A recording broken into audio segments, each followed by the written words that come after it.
नमस्कार दोस्तों, मैं शैलेंद्र शुक्ला, मोटिवेशनल स्पीकर।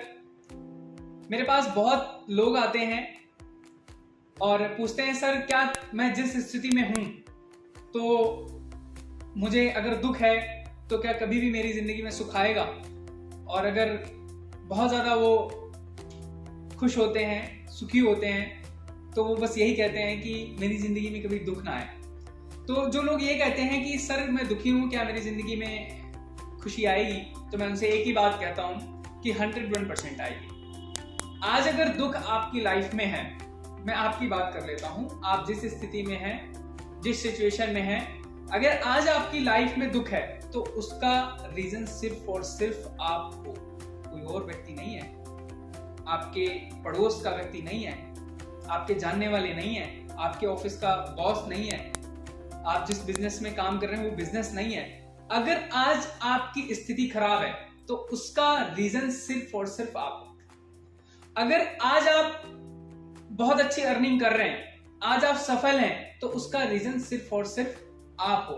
अगर आज आपकी गवर्नमेंट जॉब लगती है, आप एक अफसर बनते हैं, तो उसका रीजन सिर्फ और सिर्फ आप हो। और अगर आज आप फेल होते हो, आपकी कोई जॉब नहीं लगती, आपका कोई बिजनेस सेट नहीं है, आपकी कोई अच्छी जॉब नहीं मिलती, आपका एक व्यवहार नहीं है, एक बाहर आपकी एक मार्केट नहीं है, तो उसका रीजन सिर्फ और सिर्फ आप हो।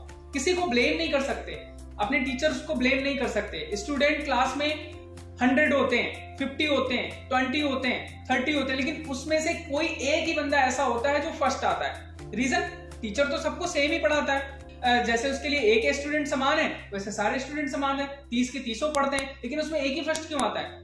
क्योंकि वो एक फर्स्ट इसलिए आता है क्योंकि सिर्फ और सिर्फ वही मेहनत करता है फर्स्ट आने के लिए। अगर सबके सब फर्स्ट आने के लिए मेहनत करें तो 101% सबके सब फर्स्ट आएंगे, सबकी अच्छी रैंक आएगी, सबके अच्छे मार्क्स आएंगे। लेकिन सिर्फ और सिर्फ एक ही स्टूडेंट क्यों आता है? क्योंकि उसका रीजन सिर्फ और सिर्फ वही है। अगर वो आज फर्स्ट आ रहा है तो वो ज्यादा मेहनत कर रहा है, अगर वो कल थर्ड आ रहा है तो वो कम मेहनत कर रहा है, अगर वो कल फेल हो रहा है तो वो बहुत ज्यादा कम मेहनत कर रहा है। उसका रीजन सिर्फ और सिर्फ वही है। तो इसलिए दोस्तों, मैं आज आपको एक स्टोरी के माध्यम से बताना चाहूंगा। एक ऑफिस में एक एम्प्लॉयज की डेथ हो जाती है। उस ऑफिस में जैसे ही उस एम्प्लॉयज की डेथ होती है तो मॉर्निंग टाइम में जितने भी ऑफिस के एम्प्लॉयज होते हैं वो सब अपनी एंट्री करते हैं ऑफिस में। ऑफिस में एंट्री करने के बाद सबकी टेबल पर, जितनी भी वहां पे टेबल्स होती हैं, जितने भी एम्प्लॉयज होते हैं, उनकी टेबलें होती हैं, उनकी टेबल पर एक लेटर पड़ा होता है। तो मॉर्निंग में जैसे ही वो एंट्री करते हैं ऑफिस में तो एक लेटर पड़ा मिलता है सबकी टेबल पर। सब अपनी अपनी टेबल का एक लेटर उठाते हैं।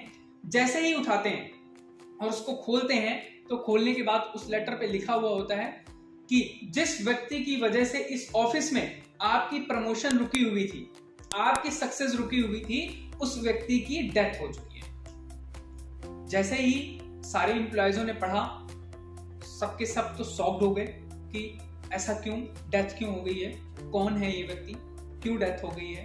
तो कुछ लोग तो दुखी हुए, कुछ लोग खुश हुए।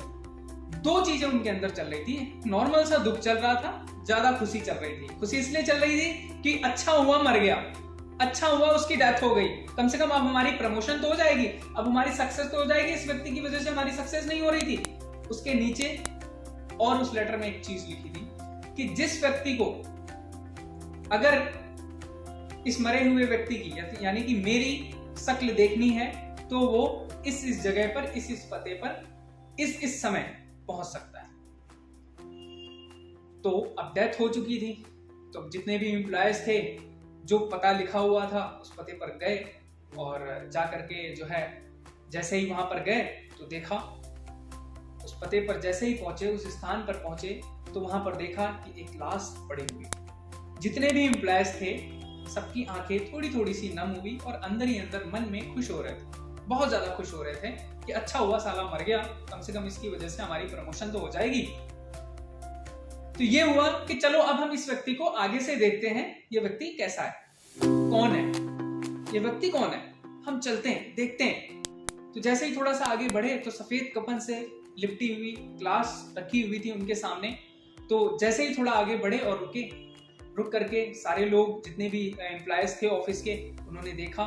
जैसे ही देखा तो अब देखने के लिए उन्होंने जैसे ही उस लाश से कफन हटाया, जब कफन हटाया तो वो शॉक्ड हो गए वो इतना शॉक्ड हो गए, वो ये सोचने लगे उस ऑफिस के एम्प्लॉयज कि अरे ये व्यक्ति कैसे मर सकता है, इस व्यक्ति की वजह से हमारी प्रमोशन कैसे रुक सकती है, ये तो पॉसिबल ही नहीं है। शॉक्ड हो गए, क्योंकि जब उन्होंने कफन हटाया तो उस कफन के नीचे कोई लाश नहीं थी, सिर्फ और सिर्फ एक शीशा रखा हुआ था, कांच का टुकड़ा रखा हुआ था, जिसमें सिर्फ और सिर्फ उनकी शक्ल दिख रही है, सिर्फ और सिर्फ उनका फेस दिख रहा था। शॉक्ड हो गए, घबरा गए वो। अच्छा, तब उन्हें ये चीज रियलाइज हुई, तब उन्हें ये पता चला कि ये जो सक्सेस थी, जो मेरा प्रमोशन नहीं हो रहा था, उसकी वजह सिर्फ और सिर्फ मैं ही हूं। तो दोस्तों, मेरा कहने का मतलब, ये स्टोरी सुनाने का मतलब, इस स्टोरी से ये सीख मिलती है कि अगर आप अपनी जिंदगी में बहुत ज्यादा सफल हैं या फिर असफल हो रहे हैं, तो उसका रीजन सिर्फ और सिर्फ आप हैं। अगर कोई व्यक्ति आपके फ्रेंड सर्कल में कोई बहुत बड़ा बिजनेसमैन बन रहा है, तो वो बिजनेसमैन वाली मेहनत कर रहा है। अगर कोई आईएएस अफसर बन रहा है, तो वो आईएएस वाली मेहनत कर रहा है। और अगर आप कुछ नहीं बन रहे हैं, आवारागर्दी में घूम रहे हैं, तो आप इसका मतलब मेहनत नहीं कर रहे हैं। तो जिंदगी में अगर आप कुछ भी कर रहे हैं, कुछ भी हैं, तो सिर्फ और सिर्फ आप अपनी वजह से हैं। इसलिए इस टॉपिक को, इस चीज को जरूर ध्यान रखना कि आपको अपनी जिंदगी में वो ही कर्म करने हैं, वही चीजें करनी है जो आपको सक्सेस की ओर ले जाएं। और 101% अगर आप पॉजिटिव कर्म करेंगे तो 101% आपको पॉजिटिव रिजल्ट मिलेगा दोस्तों। इसलिए ध्यान रखिए कि किसी को ब्लेम ना करें, भाई को ब्लेम ना करें, मम्मी पापा को ब्लेम ना करें, अपने स्कूल को ब्लेम ना करें, अपने बिजनेस को ब्लेम ना करें, अपने बॉस को ब्लेम ना करें, अपनी जॉब को ब्लेम ना करें। XYZ किसी चीज में आप खुशी लेना चाहते हैं और आपको वो खुशी नहीं मिल पा रही है, तो आप किसी दूसरे को ब्लेम ना करें, आप अपने आप को ब्लेम करें।